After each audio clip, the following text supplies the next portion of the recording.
Un garçon de 7 ans appelle le 911 pour faire arrêter son beau-père après avoir entendu sa mère crier. Lorsque la police arrive, le shérif est choqué par la scène qu'il a observée. Avant de commencer l'histoire, n'oubliez pas de laisser un like et de vous abonner à la chaîne pour voir plus d'histoires comme celle-ci. Lucas Mitchell restait parfaitement immobile dans son lit, son petit cœur battant contre son pyjama à motif de dinosaure. À 7 ans, il avait déjà maîtrisé l'art d'écouter à travers les murs. Les cris d'en bas avaient commencé exactement il y a 23 minutes, il le savait parce qu'il regardait son réveil numérique en forme de T-Rex, ses chiffres verts projetant une lueur inquiétante dans sa chambre. « Tu es ridicule, James », portait la voix de sa mère qui s'engouffrait dans la grille de chauffage, avec ce tremblement qu'il avait appris à reconnaître ces derniers mois. C'était le même tremblement qu'elle avait eu lorsqu'elle lui avait dit, au petit déjeuner malgré ses mains qui tremblaient en versant ses céréales, que tout allait bien. Le vieux téléphone, l'ancien iPhone de sa mère qu'elle lui avait donné pour les urgences, semblait si lourd sous son oreiller. Lucas glissa sa main sous la tête d'oreiller en coton recouverte de dinosaures, ses doigts s'enroulant autour de l'appareil. Il se rappelait le jour où elle le lui avait donné, il y a 3 mois. « Parfois, mon chéri », avait-elle dit d'une voix posée, tout en jetant des regards furtifs vers la porte, « les adultes ont aussi besoin d'aide. Si tu as peur, si tu penses que maman a besoin d'aide, tu pourras utiliser ceci pour appeler le 911, mais seulement en cas d'urgence réelle, d'accord ?» Un fracas en bas le fit sursauter. Cela ressemblait à du verre brisé, probablement un autre accident qui serait nettoyé avant le petit déjeuner de demain, avec son beau-père James qui s'excuserait et ramènerait des plats à emporter de leur pizzeria préférée. « Regarde ce que tu m'as fait faire, James. » Sa voix résonnait dans la maison, toujours en me poussant à bout, Sarah, toujours en testant ma patience. Lucas ferma les yeux, essayant de se souvenir de ce que sa professeure, Mademoiselle Peterson, leur avait enseigné lors des séances de pleine conscience du lundi, inspire par le nez, expire par la bouche, mais son souffle se bloqua dans sa gorge lorsqu'il entendit ce son, cet affreux bruit de chair contre chair, qu'il avait déjà entendu 2 fois auparavant, alors que le cri de sa mère déchirait la nuit sans hésiter. Lucas sortit le téléphone. Ses mains tremblaient si fort qu'il dut essayer 2 fois pour appuyer sur le bouton d'alimentation. L'écran s'alluma, illuminant son visage dans la pièce sombre. Il pouvait entendre de lourds pas en bas, les suppliques étouffées de sa mère, et un nouveau fracas. « Inspire par le nez, expire par la bouche », murmura-t-il pour lui-même. Déverrouillant le téléphone avec des doigts tremblants, il s'était entraîné à le faire tard dans la nuit, quand tout le monde dormait, répétant ce qu'il ferait, ce qu'il dirait, au cas où les chiffres semblaient nager devant ses yeux, 911. Son doigt hésita sur le bouton d'appel tandis que la voix de James grondait dans l'escalier. « Où penses-tu aller ?» Un autre cri, plus proche cette fois, et des pas précipités dans l'escalier. Lucas appuya sur « Appel ». Le téléphone sonna une fois, son cœur menaçant d'exploser. Et s'il arrivait que James entende ? Et s'il montait ? Et si ? 911. Quelle est votre urgence ? La voix calme et professionnelle d'une femme emplit son oreille. Lucas ouvrit la bouche pour parler, mais aucun mot ne sortit. En bas, quelque chose de lourd heurta le mur. « Allô, ici le 911, y a-t-il quelqu'un ?» Lucas déglutit en rassemblant tout le courage que pouvait contenir son petit corps de 7 ans. Lorsqu'il parla enfin, sa voix n'était qu'un murmure, « Ma maman a besoin d'aide », il la blesse encore. Il y eut un bref silence à l'autre bout. « Je suis là pour aider, mon chéri. Peux-tu me dire ton nom et où tu te trouves ?» Un autre fracas en bas, et la voix suppliante de sa mère. « James, s'il te plaît, les voisins vont t'entendre. » Lucas serra le téléphone contre lui, des larmes coulant sur ses joues. « Je m'appelle Lucas, Lucas Mitchell. Nous habitons au 1487, Maple Street. Dépêche-toi, mon beau-père est vraiment en colère ce soir. » Tu es très courageux, Lucas. J'envoie de l'aide immédiatement. Peux-tu trouver un endroit sûr pour te cacher en attendant la police ? Les yeux de Lucas se posèrent sur son placard, son refuge habituel lors de ces épisodes. Mais avant qu'il ne puisse bouger, de lourds pas commencèrent à monter l'escalier.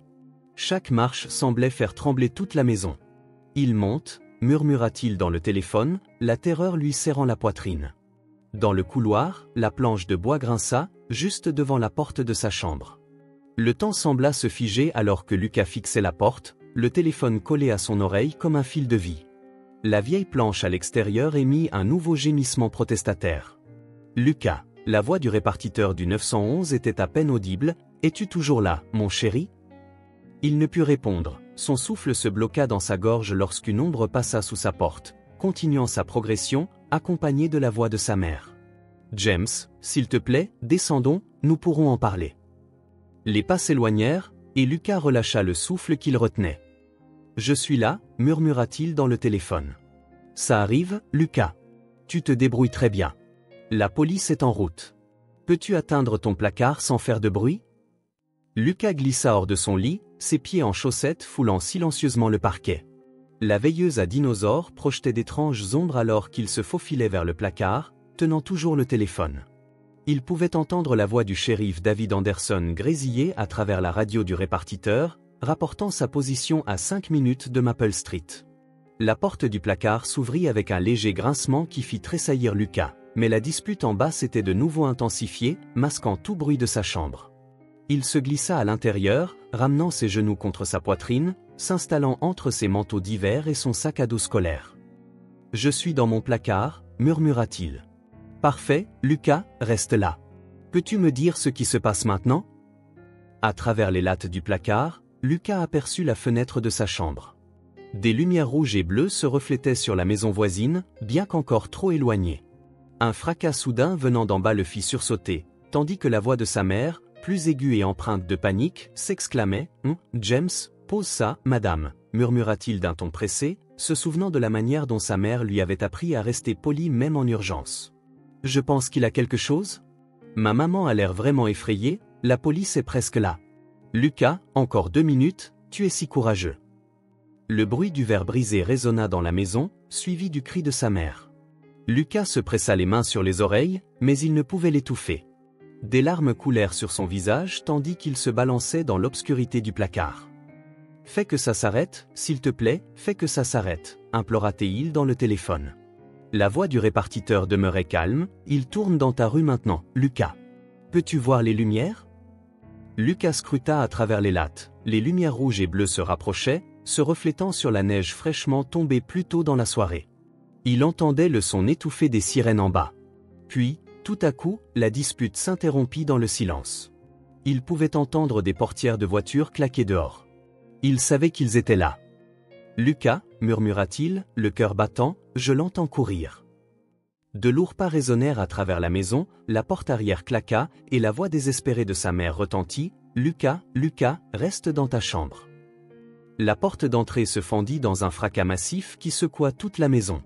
Plusieurs voix s'élèvent. « Police, personne ne bouge. » La voix du répartiteur devint urgente. « La police est dans ta maison, reste dans ton placard jusqu'à Dash. » La ligne se coupa. Lucas regarda, horrifié, l'écran noir du téléphone. La batterie était enfin morte. Des pas retentirent en montant les escaliers, différents de ceux de James, il y en avait d'autres.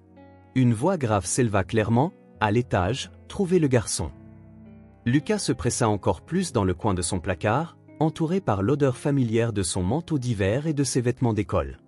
La porte de sa chambre s'ouvrit brusquement, et un faisceau de lumière inonda la pièce. « Lucas Mitchell, ici le shérif Anderson. Tu peux sortir maintenant, fiston, tu es en sécurité, » déclara une voix d'homme, autoritaire mais douce. Mais Lucas ne pouvait bouger, son corps était figé. La porte du placard s'ouvrit lentement, inondant son refuge de lumière. À travers ses larmes, il distingua une grande silhouette accroupie, un signe scintillant dans la lueur de la veilleuse à dinosaures. Le visage du shérif, lorsqu'il apparut, était bienveillant mais marqué d'inquiétude. « Bonjour, mon brave garçon. J'ai entendu que tu avais passé un appel très important ce soir. » Derrière le shérif, par l'encadrement de la porte de sa chambre, Lucas aperçut d'autres officiers dans le couloir, puis la voix tremblante, mais vivante de sa mère. « Lucas, bébé, où es-tu » Mais avant que Lucas ne puisse répondre, avant même de courir vers la voix de sa mère, 3 coups de feu nets, provenant de quelque part derrière la maison, retentirent, suivis de cris. Le visage du shérif Anderson se durcit tandis qu'il attrapait sa radio, gardant son corps entre Lucas et la porte. « Des coups de feu ont été tirés », aboya-t-il dans l'appareil. « Officier, répondez à l'arrière de la maison. Situation du suspect inconnu.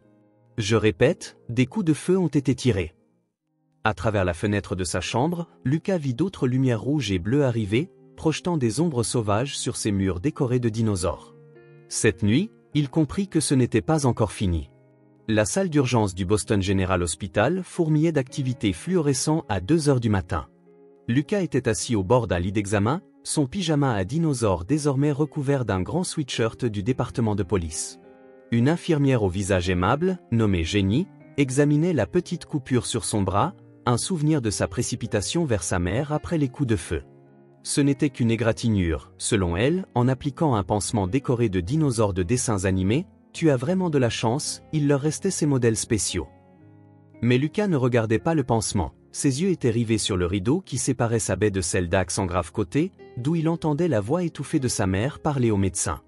Il ne l'avait aperçu qu'en un bref coup d'œil à leur arrivée, assez pour distinguer les ecchymoses sur son visage et la façon dont elle tenait son bras droit contre elle. Le shérif Anderson se tenait au pied du lit de Lucas, son uniforme encore marqué de traces de neige et de boue de la poursuite dans leur arrière-cour. Les rides de son visage semblaient accentuées par l'éclairage sévère de l'hôpital. « Tu as tout fait correctement ce soir, mon garçon », déclara-t-il d'une voix douce mais lourde de sens que Lucas ne comprenait pas tout à fait. « Les coups de feu que tu as entendus, c'était ton beau-père tirant sur un de mes adjoints.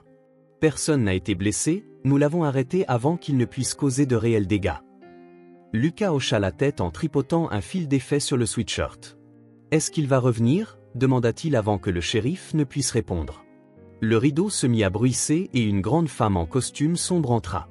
Elle se présenta sous le nom de détective Sarah Reeves, s'exprimant d'un ton mesuré comme celui que les adultes employaient avec Lucas depuis le début de la nuit. « Lucas, j'ai besoin de te poser quelques questions sur ce qui s'est passé, d'accord ?» Il hocha la tête, bien que ses mains s'agrippassent encore plus fermement au bord du lit. Le shérif Anderson s'approcha, une présence rassurante à ses côtés. « Peux-tu me parler d'autre fois avant ce soir ?» demanda la détective Reeves en sortant un petit carnet. Lucas déglutit en regardant ses pieds couverts de chaussettes. Parfois James se mettait en colère, il cassait des choses, faisait pleurer maman, dit-il d'une voix qui se faisait de plus en plus faible. Le mois dernier, il a lancé la lampe préférée de maman contre le mur parce que le dîner était froid. Le stylo de la détective grattait le papier. « L'as-tu déjà vu blesser ta maman avant ce soir ?»« 2 fois, murmura Lucas. Mais maman disait que c'était des accidents, qu'elle expliquait que James avait juste du mal au travail. Il leva les yeux.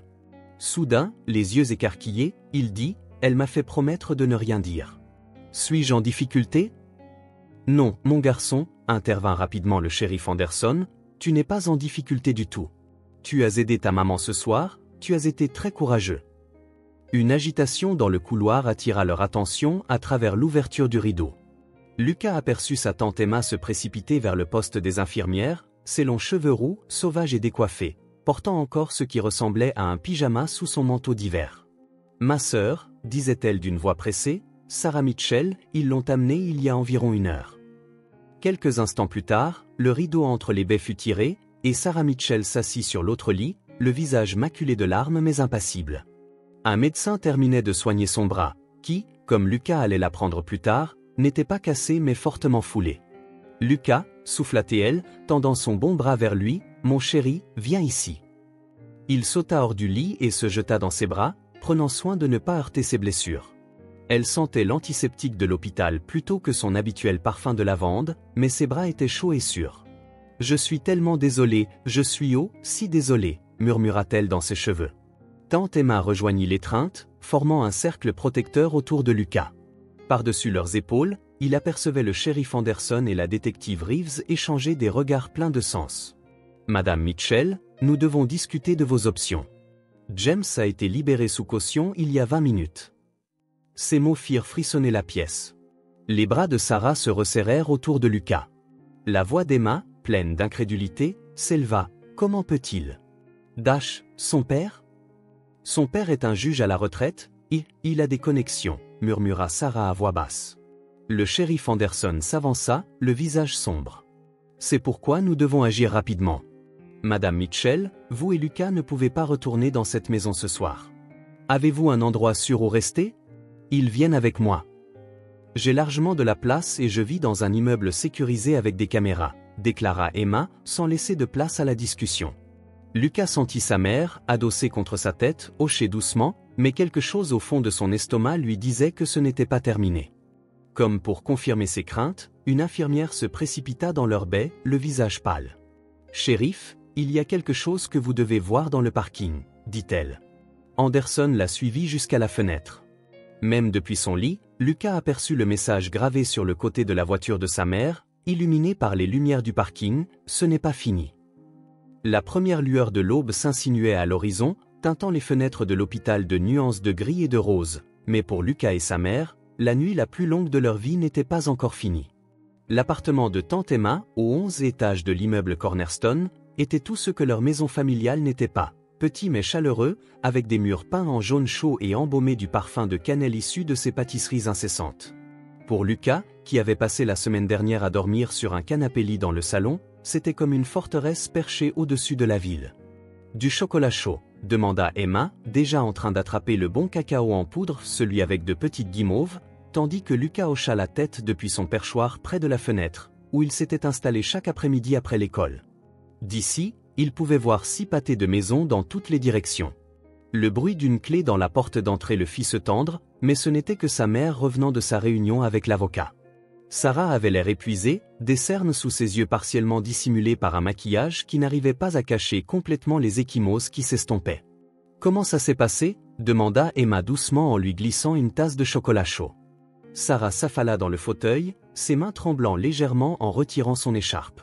« L'ordonnance restrictive est en place, dit-elle, mais en jetant un regard à Lucas puis à sa sœur, elle ajouta, « Peut-être devrions-nous en parler plus tard, maman. » « Je ne suis pas un bébé, je veux savoir, » dit Lucas d'une voix plus forte qu'il ne se sentait.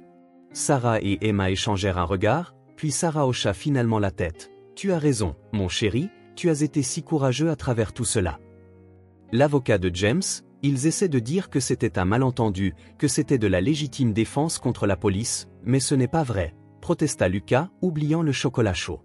Tu es blessé, j'ai tout entendu, je sais, mon chéri, et la police a ta déclaration et l'appel au 911.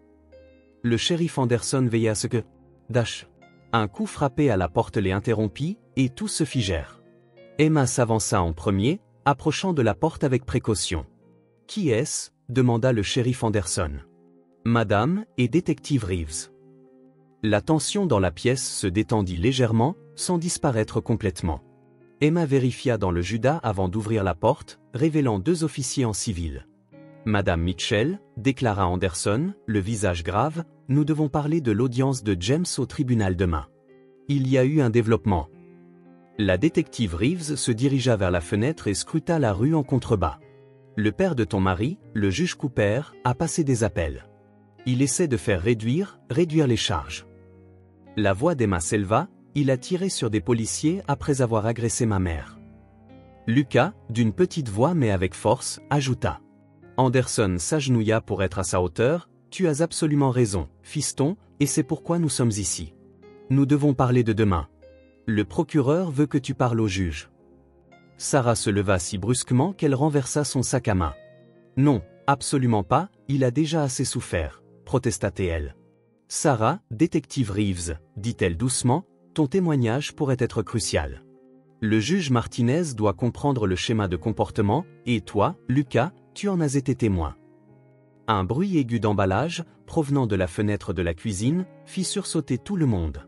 Une branche, emportée par le vent, avait frappé la vitre, mais Lucas remarqua à quelle vitesse les 2 officiers s'étaient emparés de leurs armes, et comment le visage de sa mère était devenu pâle. « Il y a autre chose, » dit Anderson après un moment, « lors du précédent mariage de James, nous avons trouvé des informations inquiétantes. Son ex-femme avait un fils d'accent grave peu près ton âge à l'époque. » La pièce sembla se refroidir. « Qu'en est-il d'eux » demanda Sarah. « Ils ont déménagé en Arizona il y a 6 ans après avoir déposé plusieurs signalements de violences domestiques qui ont été mystérieusement abandonnés. » La détective Reeves sortit son carnet. « Nous avons essayé de les contacter, mais... » Elle fut interrompue par le cri de Lucas, « Maman, le parking !» Tout le monde se précipita vers la fenêtre. À 11 étages plus bas, un SUV noir familier circulait dans le parking de l'immeuble. Même de cette hauteur, Lucas distinguait la silhouette de James derrière le volant. « Il n'est pas censé être ici, » murmura-t-il. Sarah chuchota en serrant Lucas contre elle, « L'ordonnance restrictive, je vais la faire respecter. » Anderson se précipita vers sa radio, mais avant qu'il ne puisse agir, le SUV s'arrêta. James en sortit, regardant droit vers leur fenêtre, et dans sa main se trouvait quelque chose qui captait la lumière de fin d'après-midi avec un éclat métallique. La détective Reeves se précipita déjà vers la porte, arme au poing. Tous les agents répondaient à l'immeuble Cornerstone, suspect, James Cooper, en violation de l'ordonnance restrictive, potentiellement armé. Lucas ne pouvait détacher ses yeux de la scène en contrebas. James fixait toujours leurs fenêtres, et même à 11 étages, Lucas voyait le sourire se répandre sur le visage de son beau-père. C'était le même sourire qu'il avait l'habitude d'avoir avant que tout ne se brise à la maison. Le son des sirènes approchant emplissait l'air, mais James ne bougea pas. Il leva simplement la main, l'objet métallique brillant de nouveau, et le pointa directement vers leur fenêtre. Le mardi matin se leva froid et gris au Boston General Children's Hospital. Lucas était assis dans le bureau joliment décoré du docteur Rachel Martinez, ses jambes pendant d'un fauteuil surdimensionné, fixant l'aquarium qui bouillonnait paisiblement dans un coin. « Aimerais-tu dessiner aujourd'hui » demanda le docteur Martinez en glissant une feuille neuve et une boîte de crayons de couleur sur son bureau. Elle était plus jeune que ce à quoi Lucas s'attendait d'un psychologue pour enfants, avec des yeux bienveillants et une mèche bleue dans ses cheveux foncés qui lui rappelaient les poissons tropicaux nageant en cercle paresseux derrière elle. Les événements de la veille au soir hantaient encore son esprit. James pointait quelque chose à leur fenêtre, il s'avéra que ce n'était que son téléphone. Bien que la police ait pris très au sérieux sa violation de l'ordonnance restrictive, le chaos des voitures de police inondant le parking, et le rire de James alors qu'il l'emmenait à nouveau. « Il revient sans cesse », dit Lucas d'une voix basse en choisissant un crayon noir comme une ombre. Le docteur Martinez hocha la tête en prenant une petite note sur son bloc. « Ça doit être effrayant, pas pour moi, dit Lucas en commençant à dessiner. Des lignes sombres prirent forme sur le papier. « J'ai peur pour maman. Elle fait semblant d'aller bien, mais je l'entends pleurer la nuit quand elle croit que je dors. » Le crayon se mit à glisser plus vite, dessinant les contours d'une maison ou leur maison. Elle sursaute à chaque sonnerie du téléphone. Hier à l'école, j'ai vu une voiture qui lui ressemblait, et je ne pouvais plus respirer. Respire bien. Mademoiselle Peterson a dû m'aider à refaire les exercices de respiration spéciaux. Ces crises de panique sont normales après tout ce que tu as vécu, le rassura le docteur Martinez. Peux-tu me parler de ton dessin ?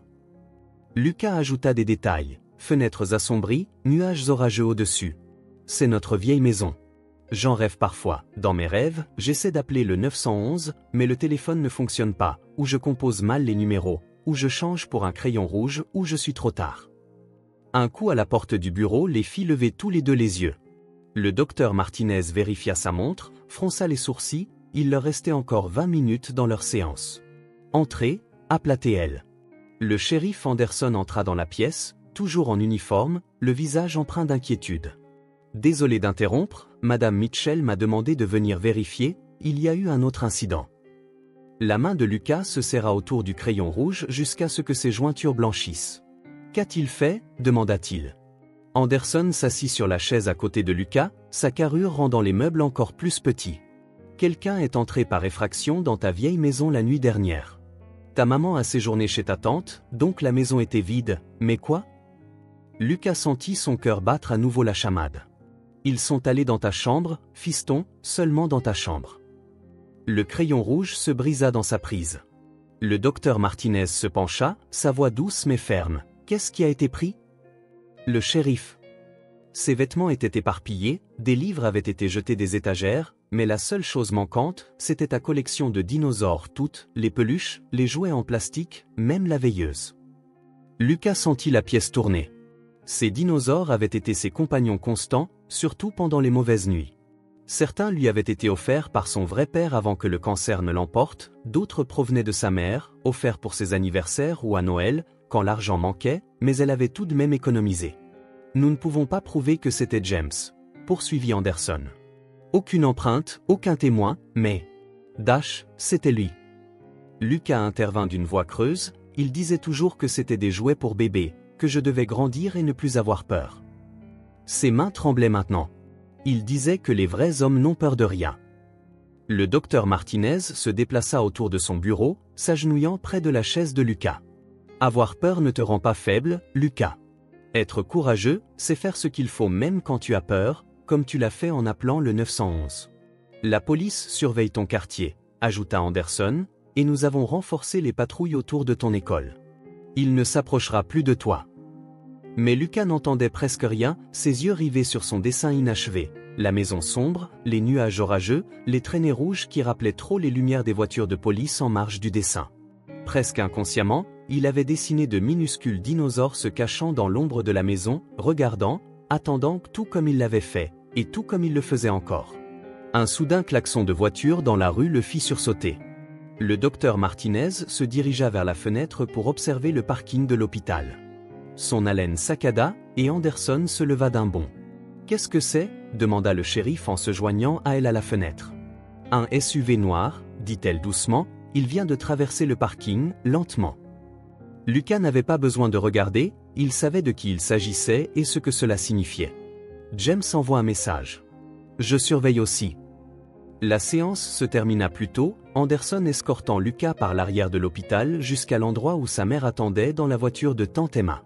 Alors qu'il s'éloignait, Lucas aperçut, dans le parterre de fleurs près de l'entrée, un petit T-Rex en plastique, l'un de sa collection, positionné face à la porte, attendant, observant. Les ombres s'allongeaient, et Lucas savait que la véritable tempête n'avait même pas encore commencé. Le palais de justice se dressait devant eux tel un géant de pierre, ses marches de granit glissantes sous le givre du petit matin. Lucas serra la main de sa mère tandis qu'il montait, entouré par un cercle protecteur d'agents de police. 2 semaines s'étaient écoulées depuis l'incident du dinosaure, et aujourd'hui se tenait l'audience préliminaire de James. « Souviens-toi, détective Reeves, murmura-t-elle en marchant à leur côté, tu n'as qu'à raconter au juge Martinez ce que tu as vu et entendu, exactement comme nous l'avons pratiqué. » Lucas hocha la tête en ajustant le col étroit de sa chemise, la seule qu'il possédait dans l'appartement de tante Emma. Sa mère avait voulu retourner à la maison pour lui chercher de meilleurs vêtements, mais la police l'en avait déconseillé. Pendant ces 2 dernières semaines, d'autres dinosaures étaient apparus, sur la cour de récréation de son école, devant l'immeuble d'Emma, même dans le casier de sa mère à l'hôpital. Le hall du palais de justice bourdonnait d'activité. Lucas capta quelques bribes de conversation qui s'arrêtèrent soudainement en passant, sentit le poids d'escaliers inconnus, et la main de sa mère se serra sur la sienne. La voix de Sarah perça le brouhaha ambiant comme un couteau. James se tenait près des portes du tribunal avec son avocat et son père, le juge Cooper, un homme grand aux cheveux gris acier et aux yeux froids. James avait l'air différent dans son costume et sa cravate, rasé de près, presque comme l'homme qui avait commencé à sortir avec sa mère il y a 2 ans, presque. « Tu ne peux pas les approcher », déclara la détective Reeves en s'avançant, une main levée. L'ordonnance restrictive Dash ne s'applique pas à l'intérieur du palais de justice. L'avocat de James intervint calmement, mon client a tous ses droits. Dash. Bonjour, Lucas. La voix de James, douce et presque tendre, la même qu'il avait utilisée à son arrivée, lorsqu'il avait promis d'être le meilleur beau-père de tous les temps, résonna, tu m'as manqué, mon garçon. As-tu reçu mes cadeaux? Lucas sentit sa mère trembler à côté de lui. Le shérif Anderson se plaça entre eux et James, sa main reposant nonchalamment près de son arme. « Ça suffit, Cooper. Je faisais juste preuve de gentillesse, » dit James en souriant, un sourire qui n'atteignait pas ses yeux. « Je veux que mon beau-fils sache que je pense à lui, à vous deux. » Toutes les parties, pour Cooper contre le Commonwealth, appela un huissier en ouvrant les portes du tribunal. Ils se présentèrent, la tension crépitant comme de l'électricité statique. Lucas et sa mère s'installèrent au premier rang aux côtés de la détective Reeves, tandis que James et son équipe prenaient place à la table de la défense. Le juge Martinez, une femme sévère aux cheveux noirs striés d'argent, entra, et la procédure commença. Le procureur énonça les chefs d'accusation, violence domestique, agression avec une arme mortelle, résistance à l'arrestation et violation d'une ordonnance restrictive. James resta assis calmement, se retournant de temps en temps pour sourire à Lucas et à Sarah. Puis vinrent les preuves, l'enregistrement de l'appel au 911 qui emplit la salle, la petite voix terrifiée de Lucas faisant silencieusement pleurer sa mère, des photos de ses blessures, et les images de la caméra corporelle montrant James tirant sur des agents. Le Commonwealth fit venir Lucas Mitchell pour qu'il monte à la barre. Lucas se leva, les jambes tremblantes en passant devant la table de la défense. Soudain, James tendit la main, effleurant la manche de Lucas. « Bonne chance, fiston. Tout s'est passé d'un coup. » Sarah hurla. Anderson se précipita, l'huissier s'avança pour intercepter. « Et Lucas ?» Lucas sentit quelque chose de petit et dur se presser dans sa paume. Pendant ce bref contact, il ouvrit la main une fois arrivé à la barre des témoins. C'était un petit dinosaure en plastique, l'un de sa collection, mais celui-ci avait été modifié. Ses minuscules griffes en plastique avaient été aiguisées en pointe d'aiguille, et ses yeux étaient colorés en rouge sang au feutre. Lucas leva les yeux vers James, qui continuait de sourire ce sourire vide. À cet instant, quelque chose en lui, quelque chose qui se tendait depuis des mois, se brisa enfin. « Je l'ai fait exprès », cria Lucas en brandissant le dinosaure. « Il les a laissés partout, il essaie de nous faire peur, il a blessé maman et maintenant il essaie de me blesser. » Et Dash ? James se leva soudain, son visage se transformant. « Petit menteur, Sarah, maîtrise ton gamin avant que je... » Dash. Le marteau du juge résonna, l'huissier s'avança, Dash. Mais Lucas n'en avait pas fini. 2 années de peur et de silence s'étaient déversées. Il avait dit qu'il la tuerait s'il parlait, qu'on ne le croirait jamais, qu'il cassait des choses puis affirmait que c'était la faute de maman. Dash. James se leva brusquement, son visage se transformant. « Toi, petit menteur. » Sarah, en colère, s'écria, « Maîtrise ton gamin avant que je... » Dash. Le masque se détacha devant le juge, devant les avocats, devant tout le monde. James Cooper montra alors son vrai visage, et la salle s'enflamma dans le chaos. James sauta par-dessus la table de la défense en se précipitant vers Lucas, et le shérif Anderson le plaqua en plein saut. Sarah se précipita vers la barre des témoins en enveloppant Lucas dans ses bras. Le juge Martinez criait pour rétablir l'ordre, et malgré tout, Lucas s'accrochait à ce jouet dinosaure tordu, preuve physique du monstre qui avait envahi leur vie. Alors que les agents maîtrisaient James au sol, il continuait de crier « Vous êtes morts, vous deux, vous m'entendez? Ce n'est pas fini. » Mais, en regardant son beau-père menotté sur le sol du tribunal, Lucas comprit enfin, c'était fini, le point de rupture était enfin arrivé. La lumière du soleil filtrait à travers les hautes fenêtres du bureau du docteur Martinez, projetant de longues ombres sur son bureau où s'étalait une série de dessins de Lucas. 3 semaines s'étaient écoulées depuis le palais de justice. L'incident et chaque dessin racontait une partie de l'histoire. « Ton œuvre a changé », observa le docteur Martinez en brandissant sa dernière pièce, qui ne représentait plus des maisons sombres et des nuages d'orage, mais un jardin. Au centre se tenaient 3 personnages, Lucas, sa mère et le shérif Anderson, qui était devenu un visiteur régulier de l'appartement de tante Emma. « Maman est différente aussi », dit Lucas en ajoutant de la couleur à un nouveau dessin, « elle rit davantage maintenant, de vrais rires, pas les rires fins. » Le docteur Martinez hocha la tête, prenant des notes dans son carnet toujours à portée de main, et les cauchemars revenaient parfois. Lucas fit une pause, choisissant ses mots avec soin, puis déclara « Mais maintenant, je sais que ce ne sont que des rêves. James ne peut plus nous faire de mal. » L'audience préliminaire s'était transformée en une arrestation immédiate lorsque James avait violé l'ordonnance de protection devant toute la cour. L'influence de son père ne put l'aider cette fois, pas avec des dizaines de témoins, y compris un juge qui avait vu apparaître sa véritable nature. Mais ce n'était pas la seule conséquence de ce jour, expliqua le shérif Anderson. Ils ont trouvé plus de preuves dans notre ancienne maison. Lucas continua, passant à un crayon bleu, des caméras cachées dans les murs. James nous regardait même avant cette nuit-là. La découverte avait entraîné de nouvelles accusations, plus important encore, avait incité l'ex-femme de James en Arizona à se manifester enfin. Son témoignage, conjointement avec celui de son fils, avait dressé un schéma de comportement qui remontait à des années. « Est-ce que cela te met en colère ?» demanda doucement le docteur Martinez, sachant qu'il l'observait.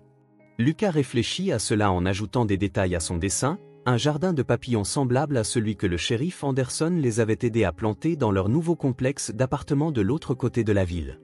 Plus maintenant, parce que nous regardions aussi. Maman surveillait les signes de sa colère, je cherchais des moyens de l'aider, et maintenant la police le surveille. Un coup à la porte annonça la fin de leur séance. Sarah entra, semblant des années plus jeune qu'elle ne l'avait été il y a à peine un mois, les ecchymoses avaient disparu, mais plus important encore, la peur dans ses yeux avait diminué. « Prêt pour le déjeuner, mon chéri ?» demanda-t-elle à Lucas. Emma essaie une nouvelle recette qu'elle a trouvée en ligne, quelque chose avec des nuggets de poulet en forme de dinosaure. Lucas sourit en rassemblant ses fournitures artistiques. La mention des dinosaures ne lui faisait plus frissonner le long de la colonne vertébrale, ils n'étaient de nouveau que des jouets, et non des armes de la peur. Alors qu'il se préparait à partir, le docteur Martinez brandit le dessin du jardin. « Puis-je garder celui-ci pour mon mur ?» Lucas acquiesça, puis hésita, « Puis-je ajouter une chose de plus ?» Il reprit le dessin et y ajouta soigneusement un dernier détail, une petite caméra de sécurité fixée sur le mur du jardin, son objectif surveillant la scène paisible en contrebas. Il écrivit, en lettres soignées, « Parfois, observer n'est pas effrayant, parfois cela te protège. C'est magnifique, Lucas, dit doucement sa mère, les larmes aux yeux, alors qu'il se dirigeait vers la voiture. Lucas remarqua une voiture de patrouille de police garée en face, l'une des patrouilles régulières qui surveillaient encore leur déplacement, mais au lieu de ressentir de la peur, ils se sentaient protégés, veillés sur lui, et non observés. Leur nouveau bâtiment d'appartement apparut à mesure qu'ils rentraient à la maison, avec ses systèmes de sécurité modernes et son concierge accueillant, bien loin de leur ancienne maison sur Maple Street. Dans le jardin qu'ils avaient planté, de minuscules pousses vertes commençaient tout juste à émerger du sol. Lucas appuya son visage contre la vitre de la voiture, regardant la ville défiler. Dans le reflet, il pouvait apercevoir le sourire de sa mère, véritable, sans peur, guérisseur, ils étaient tous deux en train de guérir. Mais alors qu'il tournait au dernier coin, Lucas aperçut quelque chose qui fit glacera son sang, un SUV noir, différent de celui de James mais suffisamment similaire, stationné sur le trottoir près de leur immeuble, et soudain il se souvint des derniers mots de James dans la salle d'audience, « Ce n'est pas fini ». Était-ce vraiment terminé ou n'était-ce que le calme avant une nouvelle tempête? Il s'avéra que le SUV noir appartenait à Michelle Cooper, la première épouse de James, qui était venue d'Arizona avec son fils Tyler pour le procès à venir. Lucas observa depuis le hall pendant que le shérif Anderson les accueillait, remarquant comment Tyler, désormais âgé de 13 ans, sursautait lorsque les portes automatiques se refermaient trop bruyamment derrière eux. « Il est exactement comme tu l'as décrit », disait Michelle à Sarah, d'une voix douce mais assurée. James, il ciblait toujours d'abord les âmes sensibles. Tyler se tenait légèrement à l'écart du groupe, sa silhouette élancée voûtée comme s'il tentait de disparaître. Lucas s'approcha de lui avec précaution, de la manière dont il avait appris à approcher les animaux apeurés au refuge où tante Emma faisait du bénévolat. « J'ai des jeux à l'étage », proposa Lucas, et maman a fait des biscuits. Les yeux de Tyler se posèrent sur sa mère qui acquiesça avec encouragement. « Vas-y, mon chéri, nous devons de toute façon parler au procureur. » Dans la chambre temporaire de Lucas chez tante Emma, Tyler commença progressivement à se détendre en jouant à Mario Kart. Des histoires se mirent à émerger, des récits qui faisaient écho aux propres expériences de Lucas avec une familiarité effrayante. « Il a pris mes cartes de baseball », dit Tyler à voix basse lors d'une course. Il disait « Je les aime plus que lui » et ajoutait que je devais apprendre à établir des priorités. Il serra le contrôleur plus fort, puis entama le récit des caméras. Lucas mit le jeu en pause et jeta un coup d'œil au mur. Tyler hocha la tête. « Maman en a trouvé une dans ma salle de bain, c'est à ce moment-là que nous avons finalement fui. Mais il nous a suivis jusqu'à Phoenix, il continuait à apparaître à mon école, à mes matchs de baseball, il laissait des dinosaures pour moi, » déclara Lucas. « Des cartes de baseball pour toi? » Oui, mais il y avait des inscriptions dessus, des menaces, des promesses. La voix de Tyler se brisa. Personne ne nous croyait, son père, le juge, faisait tout disparaître, jusqu'à maintenant. Au fond du couloir, il pouvait entendre les adultes parler d'une voix basse et urgente. Des mots tels que « schéma de comportement », « nouvelles accusations » flottaient à travers les murs. « Savais-tu » demanda soudain Tyler, « qu'avant nous, il avait fait cela ?» Il y avait une autre famille dans le Connecticut, une mère et 2 enfants, qui ont disparu un jour, ont tout simplement disparu. Lucas sentit son estomac se nouer. Vraiment? Personne ne pouvait rien prouver, mais après avoir vu ce qu'il avait fait à ta mère aux informations, j'ai trouvé leurs anciens réseaux sociaux. La mère avait posté au sujet de jouets disparus avant qu'ils ne disparaissent, tout comme nous. Un coup à la porte de la chambre les fit tous deux sursauter. Le détective Reeves entra, le visage sombre. « Les garçons, nous devons parler. » James s'était évadé pendant le transport vers le centre de détention du comté, et le monde semblait basculer. Lucas entendit l'inspiration brusque de sa mère dans le couloir et vit le visage de Tyler devenir pâle. « Il t'a aidé, » poursuivit Reeves. « Ton père, le juge Cooper, a été arrêté il y a 1 heure. Il a orchestré toute l'affaire, mais James est toujours en liberté et nous avons des raisons de le croire. » Elle fut interrompue par l'alarme incendie de l'immeuble qui se mit à retentir à travers la fenêtre. Lucas vit des gens évacués dans la rue en contrebas, et de l'autre côté de la route, une silhouette familière se tenait, observant. James avait troqué sa combinaison de prisonnier contre des vêtements civils, mais son sourire, ce sourire vide et terrifiant, restait le même qu'auparavant. « À terre !» cria Reeves en dégainant son arme, alors que le premier coup de feu faisait exploser la vitre. Dans le chaos qui s'ensuivit, alors que les équipes SWAT encerclaient l'immeuble et que des hélicoptères tonnaient au-dessus, Lucas se retrouva blotti dans la salle de bain avec Tyler, écoutant le tumulte à l'extérieur. Les deux garçons reconnurent le son familier du rire de James qui résonnait depuis la rue. « Il n'arrêtera pas », murmura Tyler. « Il n'arrête jamais. » Mais Lucas, serrant contre lui l'ancien téléphone d'urgence de sa mère, désormais équipé d'une nouvelle batterie et d'un nouveau numéro, ressentit quelque chose de différent cette fois-ci, pas de la peur, mais de la détermination. « Non », dit-il en composant le 911 pour la deuxième fois de sa jeune vie, « cette fois, il y a trop d'entre nous, trop de témoins, trop de voix. » La voix du répartiteur retentit, claire et forte. « 911, quelle est votre urgence ?» Lucas prit une profonde inspiration, entendant l'écho des sirènes approcher. Il est de retour, et cette fois, nous sommes prêts pour lui. Les heures suivantes se déroulèrent comme des scènes de film, mais rien n'était divertissant dans la peur réelle qui imprégnait l'immeuble de Tante Emma. Les équipes SWAT avaient évacué la plupart des résidents, mais Lucas, Tyler, leur mère et les agents restaient coincés au 11e étage. D'une manière ou d'une autre, James avait réussi à bloquer le palier principal avec un petit incendie et contrôlait la vue sur la sortie de secours. « Il joue avec nous », murmura Michelle, ses bras enveloppant Tyler de manière protectrice, comme elle le faisait toujours, transformant cela en jeu. Sarah s'assit entre Lucas et la fenêtre, bien que l'équipe SWAT les ait tous déplacés dans le couloir, à l'abri de toute ligne de tir potentielle. Le shérif Anderson se tenait à genoux à proximité, sa radio grésillant de mise à jour, équipe 2 en position. Une voix rapporta, cible encore visible sur Morton Street, et il se contente de rester là, alors que le shérif souriait, attendant apparemment quelque chose. Tyler intervint soudain, la voix plus forte qu'elle ne l'avait été de toute la journée. C'est comme un phénix, il attend toujours jusqu'au dernier moment. Les lumières de l'immeuble se sont éteintes, l'alimentation a été coupée, cria quelqu'un dans le couloir. Les lumières d'urgence projetaient une lueur rouge inquiétante dans le corridor. Lucas se rappela, réalisant que, tout comme James avait toujours été obsédé par l'observation et le contrôle, les caméras de sécurité de l'immeuble se seraient éteintes. Le shérif Anderson se mit immédiatement à donner des ordres à la radio, mais Lucas était déjà en mouvement, il se détacha de l'étreinte de sa mère et courut vers l'appartement de Tante Emma. Lucas, appela Sarah derrière lui, mais il devait aller chercher quelque chose, il devait prouver ce qu'il savait. Il atteignit le bureau d'Emma juste au moment où les premiers pas lourds retentirent sur l'escalier de secours. Lucas attrapa ce dont il avait besoin et se précipita vers le groupe, où des agents se positionnaient désormais à chaque extrémité du couloir. Il désactiva les caméras, car il ne voulait pas être observé, expliqua-t-il, haletant, en brandissant l'ancienne caméra numérique de Tante Emma. Il aime uniquement être celui qui regarde, comprit immédiatement Tyler. C'est pourquoi il courut à Phoenix, où maman avait commencé à enregistrer tout ce qu'il faisait. Une vitre se brisa quelque part dans le couloir.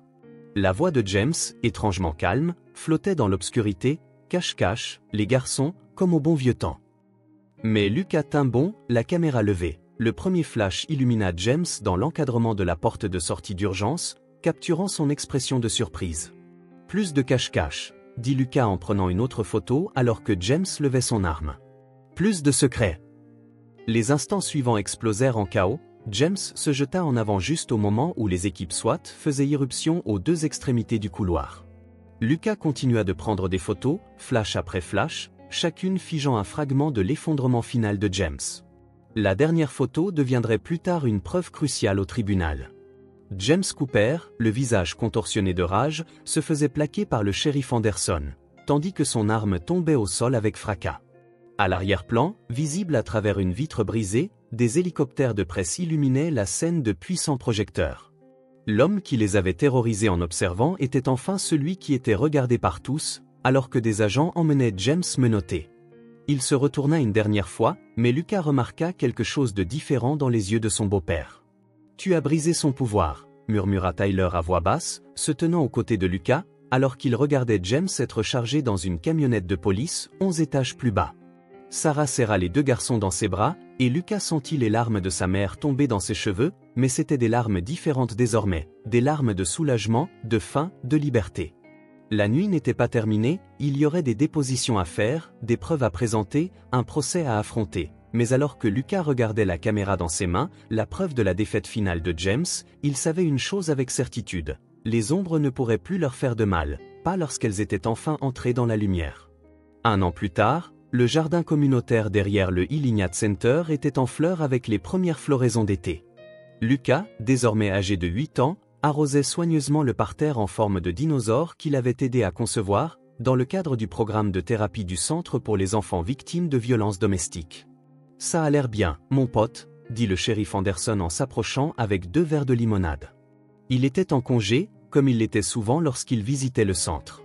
Au cours de l'année écoulée, il était devenu en quelque sorte un mentor pour Lucas, lui enseignant le métier de policier, la justice, et surtout, la guérison. « Tyler vient nous rendre visite la semaine prochaine », annonça Lucas en acceptant la limonade. « J'ai entendu dire que mon équipe de baseball avait atteint les phases régionales à Boston. » Anderson sourit. « Ta mère et Michel préparent le dîner de célébration depuis des jours. » La mention de sa mère fit que Lucas jeta un regard vers le bâtiment principal du centre, où Sarah travaillait désormais comme avocate pour les victimes, aidant d'autres familles à s'échapper de situations semblables à celles qu'ils avaient vécues.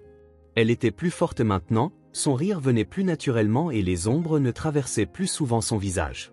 Le procès de James s'était terminé il y a 6 mois par de multiples peines à perpétuité, non seulement pour ce qu'il avait fait à la famille de Lucas et à Tyler, mais aussi pour la famille du Connecticut, qui avait été retrouvée vivante, cachée en Arizona, et dont le témoignage avait été le dernier clou dans le cercueil de James. Son père, le juge Cooper, passerait le reste de ses années en prison fédérale pour obstruction à la justice et complicité d'évasion. Le shérif Lucas demanda, posant son arrosoir, « Penses-tu qu'il s'en sortira un jour ?» Le visage d'Anderson se fit sérieux. « Mon fils, il ne s'en sortira pas. Les preuves que tu as recueillies avec cette caméra, combinées aux témoignages de Tyler et de celui des autres familles, prouvent qu'il ne fera plus jamais de mal à qui que ce soit. » Lucas hocha la tête, s'agenouillant pour arracher une mauvaise herbe autour de ses plantes. Parmi les fleurs, de petits dinosaures en plastique montaient la garde, pas ceux de sa vieille collection, mais de nouveaux, joyeux, protégés. « Quelqu'un de nouveau a emménagé dans notre ancienne maison sur Maple Street, dit-il d'un ton conversationnel. Une famille avec des enfants. Je les ai vus hier en passant en voiture. Et comment as-tu ressenti cela ? » Lucas réfléchit à cela en se souvenant de la petite fille jouant sur la pelouse, de son père la poussant sur une balançoire, là où se trouvait autrefois l'ancienne balançoire à thème dinosaure. « C'est bien, décida-t-il, la maison semble heureuse maintenant, les ombres sont parties. » Sarah sortit du centre en saluant, s'approchant. Elle était ravissante dans sa robe d'été, le visage rayonnant de détermination, suivie du docteur Martinez, qui voyait encore Lucas chaque semaine, bien que leurs séances se concentrassent désormais davantage sur la croissance que sur le traumatisme. « Prêt pour le groupe de soutien, mon chéri ?» demanda Sarah. Lucas avait récemment commencé à partager son histoire avec d'autres enfants du centre, les aidant à trouver leur propre courage. « Presque, » dit-il en fouillant dans sa poche. Il en sortit l'ancien iPhone de sa mère, celui qu'il avait utilisé pour passer cet appel au 911 qui avait changé sa vie.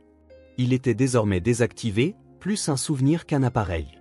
Il le plaça soigneusement parmi les dinosaures du jardin. « Que fais-tu » demanda Anderson, curieusement, en le replaçant.